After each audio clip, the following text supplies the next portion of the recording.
Hello विद्यार्थी मित्रांनो, DG education with अश्वाक sir या यूट्यूब चॅनलमध्ये आपले स्वागत आहे।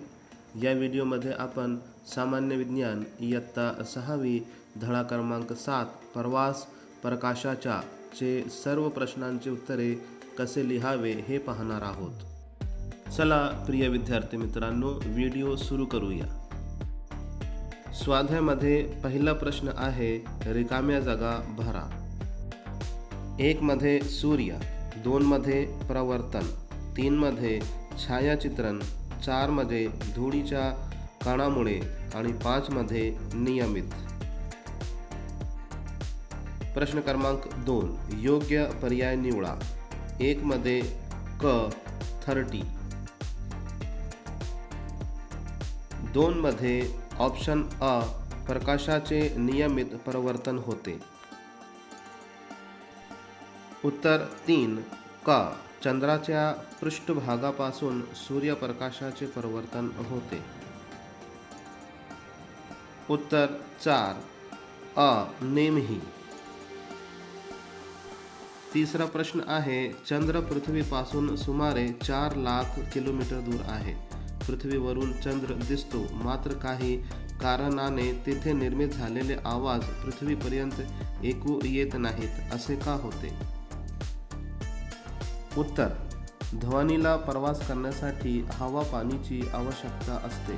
चंद्र आणि पृथ्वी यांच्यामध्ये निर्वात असल्यामुळे ध्वनीचा प्रसार होत नाही।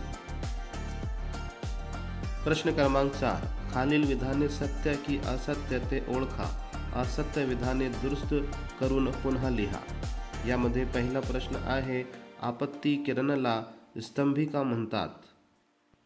उत्तर असत्य। दुरुस्ती, स्रोतापासून निघून पृष्ठभागापर्यंत पोहोचणाऱ्या किरणला आपत्ती किरण म्हणतात।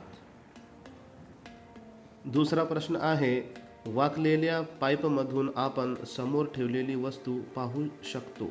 उत्तर असत्य। दुरुस्त विधान, वाकलेल्या पाईपमधून समोर ठेवलेली वस्तू पाहता येत नाही। तिसरा प्रश्न आहे, अंधेऱ्या खोलीत वस्तू आपल्याला स्पष्ट दिसतात। उत्तर असत्य। दुरुस्त विधान, अंधेऱ्या खोलीत वस्तू स्पष्ट दिसत नाहीत। चौथा प्रश्न आहे, सूचित छिद्र कॅमेऱ्यात मिळणारी प्रतिमा उलटी असते। उत्तर सत्य। पाचवा प्रश्न आहे, कोणाला मेणबत्तीची ज्योत दिसेल? उत्तर, रेखाला मेणबत्तीची ज्योत दिसेल, कारण प्रकाश सरळ रेषेत प्रवास करतो, त्यामुळे ज्याची नळी मेणबत्तीच्या ज्योतीशी सरळ रेषेत असेल त्याला ज्योत दिसते। सहावा प्रश्न आहे, आकृतीला नावे द्या। विद्यार्थी मित्रांनो, उत्तर अशा प्रकारे लिहिता येईल।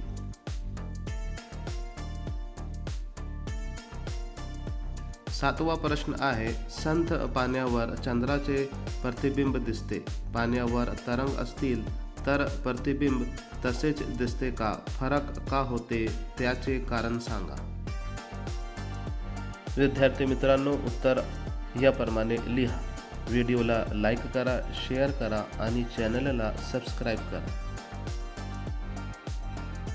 आठवा प्रश्न आहे, स्वयंप्रकाशित आणि परप्रकाशित असे 2 गट करा। ऑप्शन आहे, आकाशात दिसत असलेले विमान, पुस्तक, सूर्य, सोने, आग, चंद्र, पानातीची ज्योत, पानातीमधील तेल। उत्तर याप्रमाणे लिहा। ओके स्टुडंट्स, अशा प्रकारे हा व्हिडिओ संपवतात। पुढच्या व्हिडिओमध्ये भेटूया। Till then, good bye.